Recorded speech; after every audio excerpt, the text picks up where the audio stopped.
Ukrepi, kot je regulacija, ukvarjanje z nagradami bančnikom, davki na finančne transakcije in tako naprej, vsega tega ne bo nobene gospodarske rasti, tudi posebne koristi, ne v javnosti se to dobro da prodajati.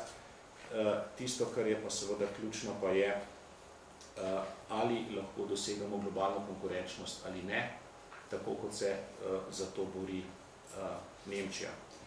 Programe varčevanja imajo skoraj vse evropske države, skoraj polovica članic razmišlja ali pa že dvignila DDV. Prišlo je do velikega krčanja oziroma veliko držav krči plače v javnem sektorju. Tukaj se mi zdi posebej zanimiv primer Portugalske, kjer sta voditelja pozicije in opozicije skupaj prišla v parlament s predlogom za 5% zmanjšanje dohodkov. In zanimiv je po drugi strani tudi primer nekaterih držav, ki so krizo izkoristile za dohitevanje bolj razvitih.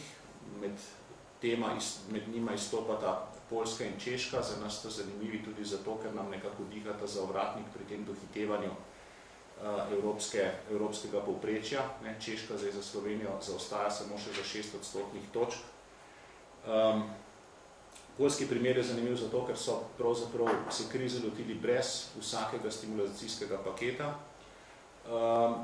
Znižali so že pred krizo oziroma med krizo javno porabo, da bi ohranili oziroma povečali konkurenčnost gospodarstva, da bi ohranili zaupanje tujih vlagateljev. Strukturne reforme so izvajali med krizo, pospešeno so črpala evropska sredstva, naslonili so se na mala in srednja podjetja, da bi zagnala rast, znižali so dohodnino recimo iz 30 na 18% oziroma iz 40 na 32%, nadaljevali so z veliko deregulacijo, privatizacijo, poenostavitve davčne zakonodaje. Sem bil ravno včeraj v Varšavi in so mi te stvari majčkeno predstavljali, mi je impresivno, kako hitro se premikajo navzgor, in dejstvo je, da je Poljska tudi edina članica EU, ki ni bila v recesiji. Podobno se je obnašala Češka, povečala vlaganje v infrastrukturo, zmanjšala obdavčenje podjetij, zmanjšala obdavčenost fizičnih oseb, strateško podprla mala in srednja podjetja. Zdaj za naslednjo vlado se pričakuje, da bodo poenostavili davčni sistem, uvedli pokojninsko reformo in tako naprej. Skratka, celotna Evropa pravzaprav vstopa v neko obdobje, ko bodo države intenzivno med seboj tekmujejo za svojo konkurenčnost.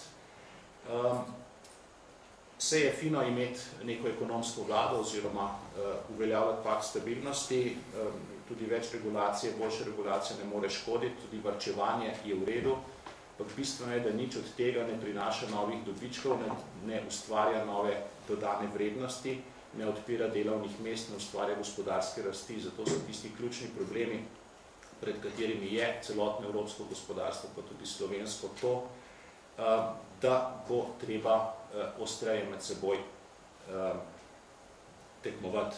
Jaz sem pred kratkim zaključil delo v tej Gonzalezovi skupini o prihodnosti Evrope, kjer je bilo sporočilo zelo kratko in jasno. Evropa se mora ali odločno intenzivno reformirati, ali pa jo čaka v svetovnem merilu zaton. In takih pocenih izhodov, preprostih izhodov s figo v žepu, kot je recimo devalvacija lastne valute, za članice evroobmočja ne pride več v poštev. Ključni del odgovora na prihodnje izzive so seveda inovacije oziroma večja inovativnost, dodana vrednost znanja v gospodarstvu. Tukaj je, se mi zdi, en podatek za Slovenijo izjemno slab, namreč v času krize ni prišlo ne samo do večanja konkurenčnosti slovenskega gospodarstva, ni prišlo tudi do večanja dodane vrednosti na zaposlenega, ampak je ta celo intenzivno padala. Vendar nekako v pravih razmerah gospodarstvo bo samo prisiljeno inovirati, trgi bodo gospodarstvo prisilili k večji uporabi znanja, inovacij, raziskav in razvoja in tako naprej.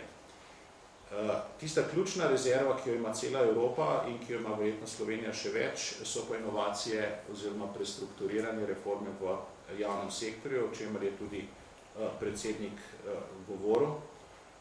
To je sektor, ki ni pod vplivom trga, ki ni pod vplivom mednarodne konkurence, ki ni pod vplivom globalizacije in ki seveda mora spreminjati zaradi svoje vezanosti na politični trg oziroma zaradi reform, ki jih uvaja politika, in mislim, da v to smer bo morala tudi Slovenija, torej ali se reformirati ali pa iti v zaton podobno kot Evropa v celoti.